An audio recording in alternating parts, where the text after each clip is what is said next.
Guys welcome to my channel. So हम बात कर रहे थे वैदिक पीरियड के बारे में और उसमें हमने वैदिक पीरियड को डिस्कस किया, उसके लिटरेचर को डिस्कस किया और फिर हम बात करने लग गए ऋग्वैदिक पीरियड के बारे में। हमने डिस्कस किया उसकी ज्योग्राफी के बारे में और उस समय की पॉलिटी के बारे में। हमने डिस्कस किया 10 राजन वॉर के बारे में। इस वीडियो में हम बात करेंगे ऋग्वैदिक पीरियड में सोसाइटी कैसी थी उसके बारे में। इस वीडियो को पहले हम इंग्लिश में डिस्कस करेंगे, फिर इसी वीडियो को हम हिंदी में डिस्कस करेंगे। So let's start the video. So first of all, in English, the society of the Vedic period comprised of 4 varnas, namely Brahman, Kshatriya, Vaishya and Shudra. This classification of society was based on the professions or occupations of the individuals. Teachers and priests were called Brahmanas, rulers and administrators were called Kshatriyas, farmers, merchants and bankers were called Vaishyas, and artisans and laborers were reckoned as Shudras. These vocations were followed by person according to their ability and liking, and the occupation had not become hereditary or as they became later on in further times.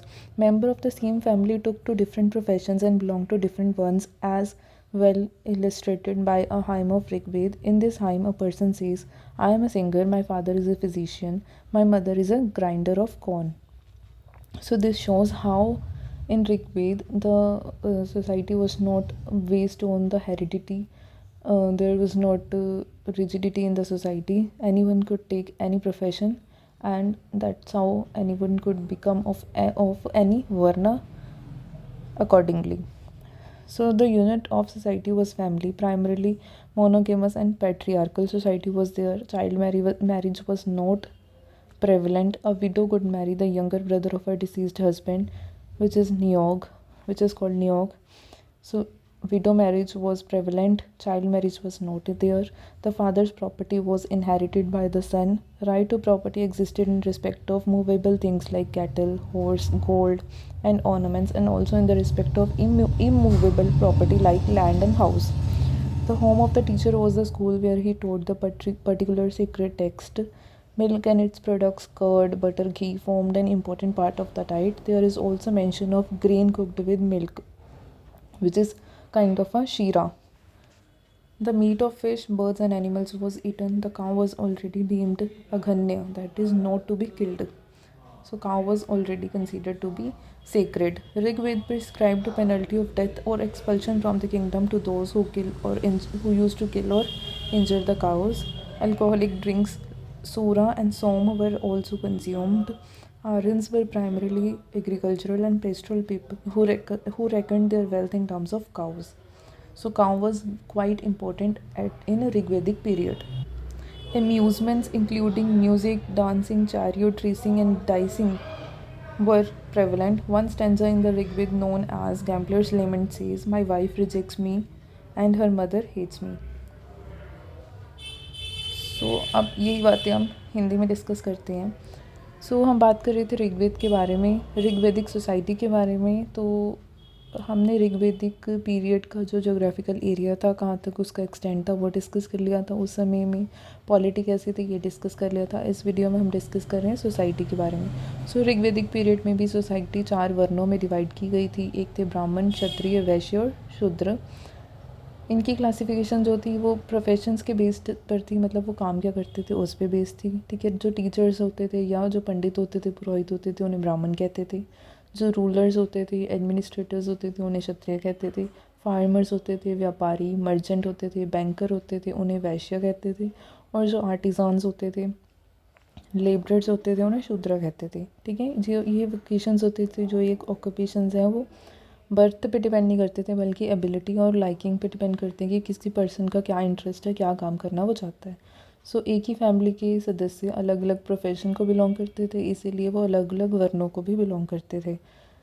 एक hymn कही गई है ऋग्वेद में, जिसमें एक इंसान कह रहा है कि मैं सिंगर हूँ, ठीक है, गाता हूँ। मेरे पिताजी फिजिशियन है, ठीक है। मेरी माता जी जो कॉर्न को ग्राइंड करने का काम करती हैं। मतलब सभी काम अलग अलग हैं, सभी अलग अलग वर्णों को बिलोंग करते हैं। जो सोसाइटी की बेसिक यूनिट थी वो क्या थी, फैमिली होती थी।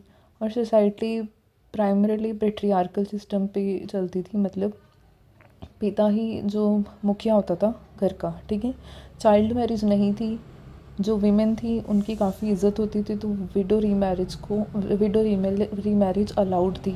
तो मतलब देखिए सोसाइटी कितनी डेवलप्ड थी उस समय में कि चाइल्ड मैरिज जैसी कुरीति नहीं थी और विडो रीमैरिज का प्रावधान था। ठीक है, जो फादर की प्रॉपर्टी थी वो इनहेरिट की जाती थी, आगे बेटे को दी जाती थी। ठीक है, और प्रॉपर्टी किस तरह की हो सकती है, या तो मूवेबल आइटम्स हो सकते हैं, जैसे उसके जो भी कैटल हैं, ठीक है, मतलब गाय भैंस जो भी उनके पाले हुए हैं जानवर, वो उसकी हॉर्सेस हो गए, जो भी उसका गोल्ड है या ऑर्नामेंट्स है, जेवरात है वो, ठीक है, वो फादर की प्रॉपर्टी में आते हैं। या फिर जो इमूवेबल प्रॉपर्टी भी होती थी जैसे लैंड और हाउसेस, उसको भी पिता अपने बेटे को दे देता था। आगे आगे जो टीचर का जो घर होता था वही जगह होती थी, वही स्कूल की तरह होता था जहाँ पे टीचर बच्चों को पढ़ाते थे। ठीक है, जो दूध होता था और इससे बने भी जो भी प्रोडक्ट होते थे जैसे कर्ड, बटर, घी, ये सारे important part of the diet थे, सभी लोग इसे खाते थे।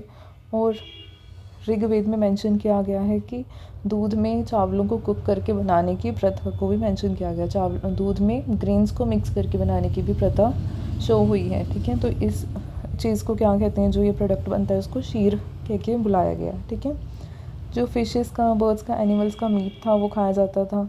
जो काऊ थी उसको अघन्य कह के बुलाया गया है ऋग्वेद में, मतलब जो काऊ थी उसको मारा नहीं जा सकता, वो बहुत पवित्र है। ठीक है, कोई भी पर्सन जो काऊ को मारने में या उसे इंजरी देने में जिसका भी हाथ होता था उसको पेनल्टी दी जाती थी, कोई भी डेथ पेनल्टी हो सकती है या फिर उसको राज्य से निकाला जा सकता था। ठीक है, अल्कोहलिक ड्रिंक्स, सूर और सोम कंज्यूम करते थे लोग, पीते थे। ठीक है, जो आर्यंस थी वो बेसिकली एग्रीकल्चरल सोसाइटी होती थी, पेस्टोरल सोसाइटी है, मतलब वो खेती करते थे या फिर भेड़ बकरियाँ जो चारते थे वो उनका काम होता था।